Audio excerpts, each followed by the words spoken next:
नमस्कार बच्चों, मैं अशोक कुमार बिमल आपको राम संजीवन इंटर कॉलेज के यूट्यूब चैनल पर आपका स्वागत एवं अभिनंदन करता हूं। जैसे कि हम जानते हैं कि लगातार हमारी ये प्रक्रिया जारी है कि लॉकडाउन में जिन बच्चों को सही ढंग से स्टडी करने का, स्कूल में पहुंचने का, सही ढंग से स्टडी करने का माहौल नहीं मिल पा रहा है, इस सब चीज़ों को मद्देनज़र रखते हुए हम ये क्लास आप लोगों को प्रोवाइड करवाते हैं। आज हम जैव प्रक्रम के मनुष्य में पोषण के बारे में अध्ययन करेंगे। इससे पहले हम लोग पोषण और प्रकाश संश्लेषण के बारे में अध्ययन कर चुके हैं। आइए चलते हैं मनुष्य में पोषण, न्यूट्रिशन इन ह्यूमन्स में। सबसे पहले हम ये जान लेते हैं कि मनुष्य में जो पोषण होता है, सब लोग जानते हैं कि भोजन करने से ही हमको पोषण प्राप्त होता है, लेकिन वह भोजन आगे चल कर के कौन कौन सी प्रक्रिया करता है, इसके बारे में हम जानेंगे। पहली हेडिंग है वो है भोजन अंतर्ग्रहण।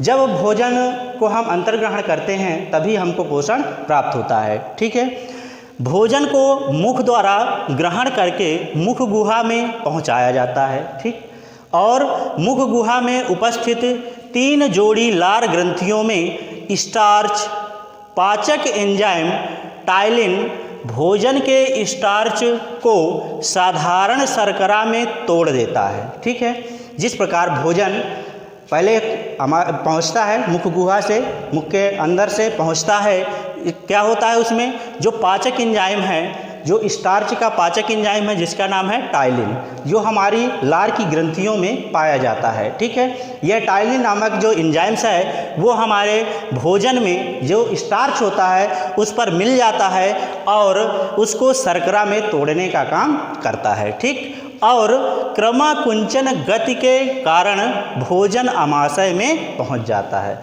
जो क्रमाकुंचन की गति है, या इसी तरह से हम कह सकते हैं तरंग गति, ठीक है, इसके कारण जो भोजन है हमारा वो आमाशय तक पहुंच जाता है। नेक्स्ट में आते हैं भोजन का पाचन। अब आइए, भोजन तो हमने कर लिया, अब इसके बाद आमाशय में कौन कौन सी प्रक्रिया होती है। जैसे ही भोजन आमाशय में पहुंचता है, यहाँ गैस्ट्रिन नामक हार्मोन, इसको विशेष ध्यान रखना है, जो गैस्ट्रिन नामक जो हार्मोन हैं यह आमाशय जो है स्राव करने लगता है और आमाशय की जठर ग्रंथियां सक्रिय होकर जठर रस, ठीक, दूसरा है आपका जठर रस, इसमें HCl और कुछ एंजाइम्स पाए जाते हैं जिनका नाम है पेप्सिन और रेनिन, ठीक है, का स्राव करती है। कौन? आमाशय। ठीक है, इसके बाद HCl भोजन को अम्लीय, भोजन को क्या करता है, वो अम्लीय करता है और कठोर पदार्थों को गलाता है। भोजन के साथ हम बहुत सारी ऐसी चीज़ें ले लेते हैं, है ना, बड़े बड़े जो है नेवाले खा लेते हैं, इससे क्या होता है, कठोर चीज़ें भी अंदर पहुंच जाती हैं, उसको पचाने का काम कौन करता है?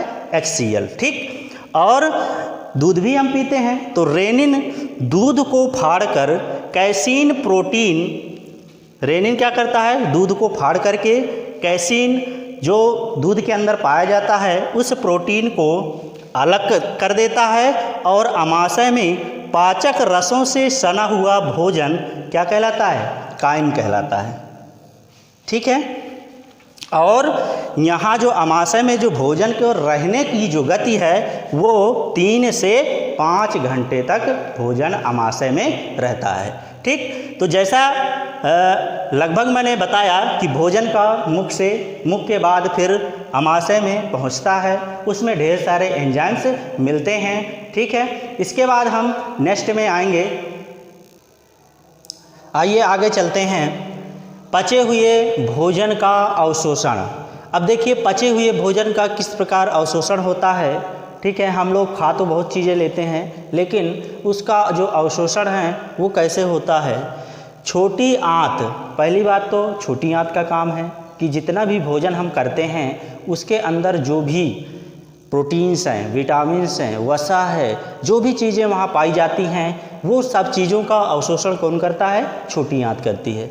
तो छोटी आंत के शेष भाग शेषांत्र में पचे हुए भोजन का अवशोषण होता है। ठीक है, शेषांत्र में उपस्थित आंत्र रस जैसे सुक्रेज, माल्टेज, लैक्टेज और शर्कराओं को ग्लूकोज में, ठीक है, ये जो आंतरस हैं सुक्रेज, माल्टेज और लैक्टेज और शर्करा, इन सभी को किस में बदल देता है? ये ग्लूकोज में बदल देता है तथा शेष बचे प्रोटीन को अमीनो अम्लों में बदल देता है। ये अमीनो अम्ल जो होते हैं ये कौन से शब्द होते हैं? है ना, अमीनो अम्ल यह शरीर के अंदर पाए जाने वाले विभिन्न प्रकार के जितने भी एंजाइम्स होते हैं ये अमीनो अम्ल कहलाते हैं, ठीक है। और इसके बाद बहिक्षेपण आता है।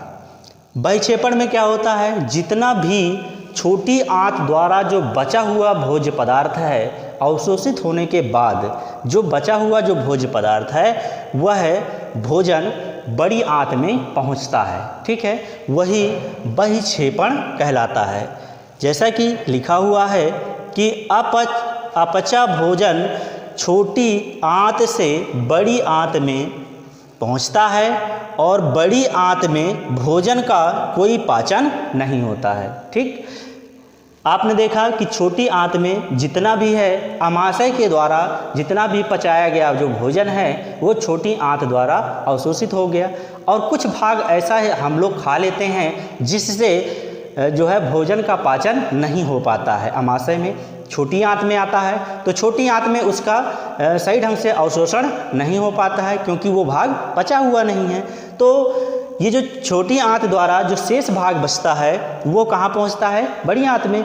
तो बड़ी आंत का काम यह नहीं है कि वो बचे हुए भोज्य पदार्थ में जो पोषक तत्व हैं उनका अवशोषण करे, तो ये अवशोषित नहीं करता है और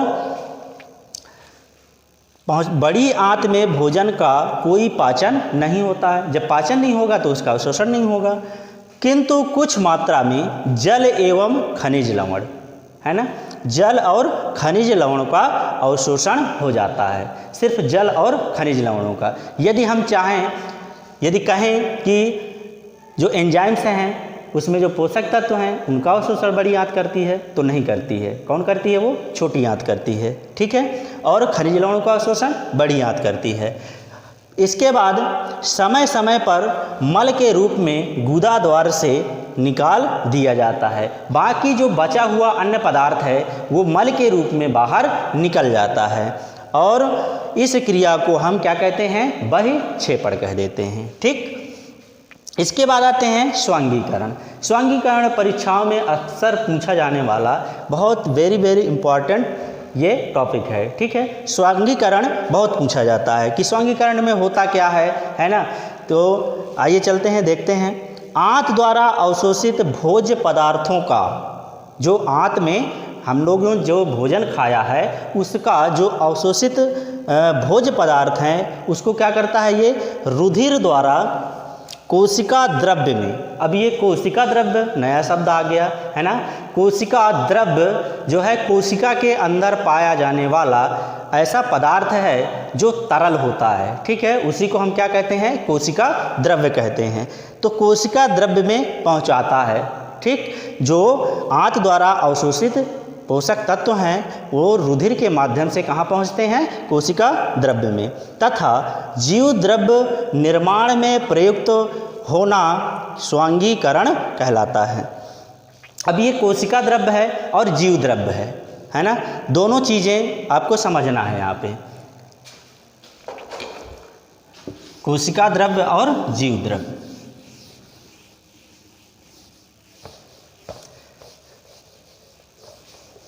आइए देखते हैं।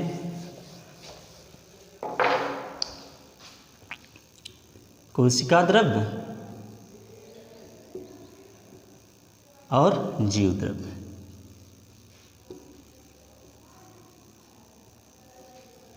ठीक, पहले तो हम कोशिका द्रव्य के बारे में जानेंगे। कोशिका द्रव्य कोशिका में उपस्थित जितने भी कोशिकांग हैं,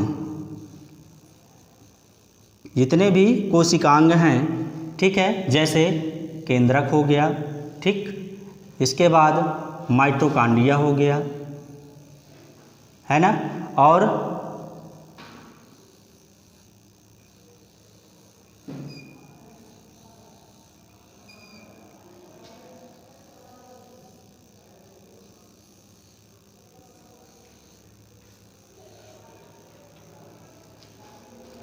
केंद्रक हो गया, माइटोकॉन्ड्रिया हो गया, अंतःप्रदेवीय जालिका हो गई, और आपका भोज्य पदार्थ का जो अवशोषण करता है उसको गाल्जिकाय कहते हैं, गाल्जिकाय, ठीक है। माइटोकॉन्ड्रिया,